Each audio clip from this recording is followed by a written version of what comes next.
बच्चों, आज हम कक्षा 10 के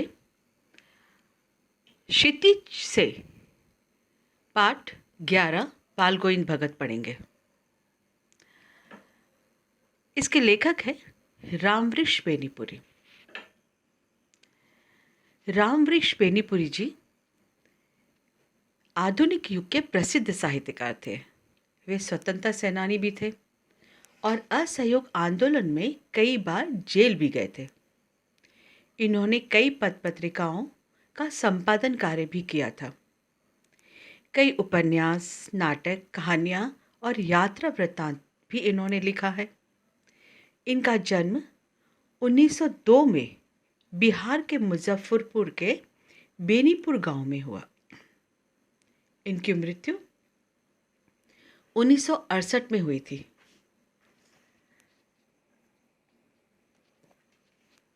बाल गोविंद भगत पाठ एक रेखा चित्र है।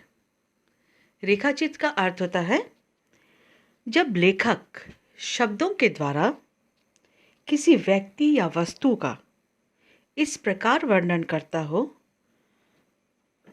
कि वह आंखों के सामने उस व्यक्ति का चित्र खींचता चला जाता है, उसे ही हम रेखा चित्र कहते हैं।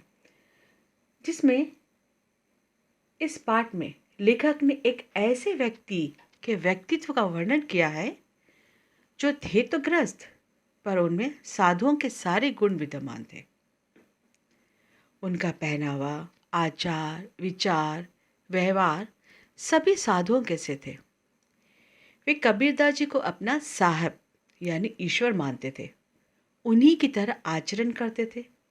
उन्हीं के पदों, शब्द को गाया करते थे।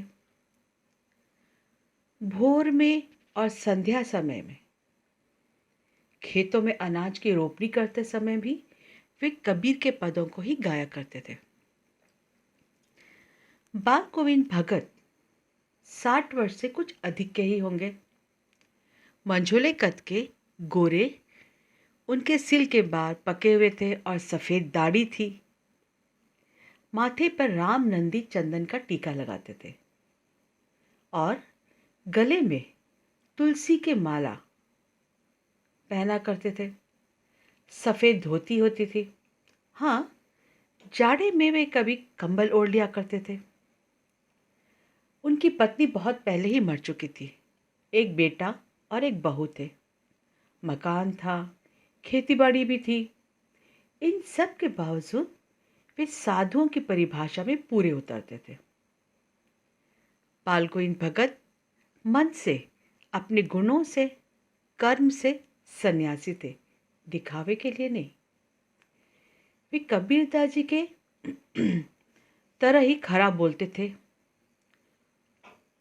और उनके खेत में यानी भगत जी के खेत में जो भी अनाज पैदा होता, सबसे पहले वे उसे लाद कर कबीर मठ में भेंट चढ़ाते थे और वहाँ से जो भी प्रसाद रूप में मिलता था उसी से वे अपना गुजर बसर करते थे।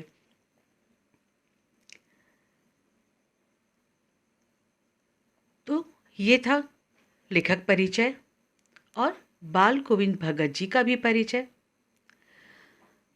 तो हम आगे का जो भाग है, आगे की जो पाठ है, उसको हम अगले अंक में पढ़ेंगे।